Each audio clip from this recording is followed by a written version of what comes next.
Hi everyone, response to Tannhaus, Women and the Bible. I want to take issue with the first part of your video, not the very first part, but the part where you talk about the verse in the Bible that says a rapist must marry his rape victim. You emphasize that the rule is not that a rape victim must marry her rapist, and I do acknowledge that sometimes men do get raped, but rather the rapist must marry the victim. And then you go on to talk about marriage contracts and how things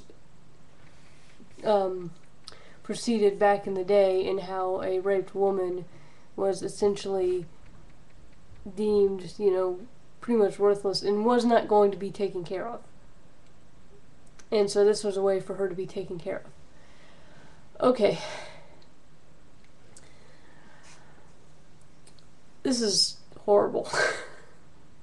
There's no polite way I can say this. And I'm sorry, I respect you as a person, but that is horrible. A rapist? I mean, that's horrible for the woman. A rapist is likely to rape his victim again, regardless of marriage contract, etc. The marriage contract itself can say, you will never rape her, or ever again, and he can sign it. Doesn't mean anything. If he's willing to rape somebody, he's willing to rape somebody. So that's a real horrible thing to do to a woman.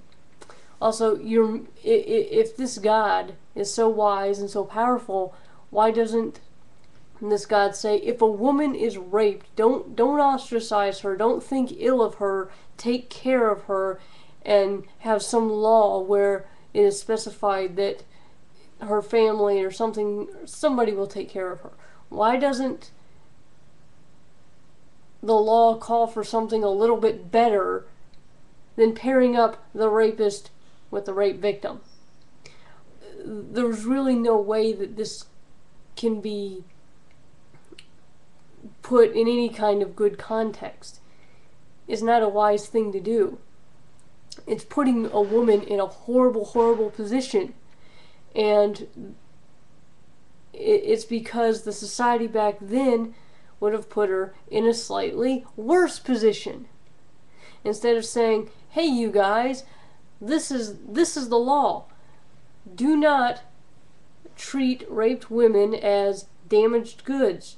Treat them as human beings and care for them as you would any other woman. These women are not somehow unclean. Take care of these people. Make that part of the law. Instead of saying, well, since you guys treat rape victims like this, pair them up with the rapists. And you can say, well, this law does not say a rape victim must marry the rapist, but the rapist must marry the rape victim. 6 of 1, dude. I mean, Jane marries Bob. Bob marries Jane. A equals B. B equals A. I mean, no offense, dude, but 6 of 1, half dozen of the other. Same stuff phrased differently. And it doesn't take a knowledge of ancient Hebrew or something to see this. So really, yeah, this is worth complaining about. And it's not like people are sitting here, oh, I'm going to misrepresent this religion, or whatever, or I'm just going to read something and not study context. Talk to somebody like It's the Superfly or something like that, who reads a lot about religion. Okay, and who will definitely know about context and language and the history of different mythologies and different peoples and how they mixed. One thing I've discovered, and this is off topic, so I'll end real soon. One thing I've discovered in looking into Near East mythology is there's a lot of mixing. So it gets very, very, very confusing. Okay. So, yeah. Basically what I'm saying is there is no context in which it's okay and saying A equals B is not different than, or in this case, A marries B is not different than saying B marries A. So yeah, in my opinion, it is as horrible as everyone says that it is. Okay. But feel free to reply. I mean, this is not personal. I just vehemently disagree with you on this. So please reply. And okay, so yeah, that's all I gotta say. And sorry, I'm not. Yeah, I haven't been feeling well. I'm not right in the head exactly, so I'm off in La La Land over here.